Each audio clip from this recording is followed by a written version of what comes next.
Goeiemôre my boetie en sissa, wees gegroet in die wonderlike naam van Jesus op hierdie geseënde Dinsdagoggend en baie dankie dat ek die voorreg het om vir elkeen van julle te kan bid vanoggend. Ek hoop julle het lekker geslaap en julle is uitgerus vir hierdie Dinsdag. Kom ons bid lekker saam.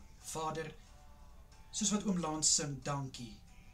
Dankie vir hierdie skone môre. Wil ek vir u sê, dankie vir hierdie skone môre. Dankie vir hierdie nuwe dag wat u in ons lewens toevoeg. Liewe Here, baie dankie vir 'n nag van rus wat in ons lewens toegevoeg was. Dankie dat u u hand oor ons gehou het en nog steeds doen. Dankie, liewe Vader, dat u, liewe Here, deur u genade ons opgewek het vanoggend om hierdie dag te betree. Here, ek bid vir elke boetie en sissa, dat u teenwoordigheid lig sal bring in hulle dag. Ek bid in Jesus Christus naam, dat u elke een sal lei waar u hulle nodig het. Ek bid, liewe Here, om hulle te vul met krag en met wysheid in dit wat voorlê. Asseblief, liewe Here.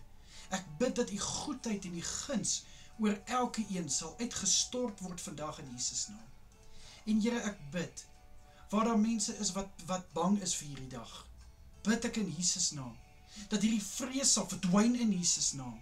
Enige benoude gevoelens, bid ek in Jesus naam, dat het vervang sal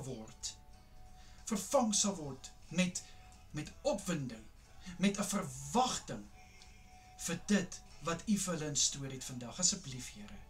Vader, ek bid dat u asseblief ook elkeen sal beskerm waar hulle ook al gaan, en vir elke een asseblief sal veilig hou waar hulle moet wees. In die kosbare naam van Jesus is dit my gebed. Amen en amen.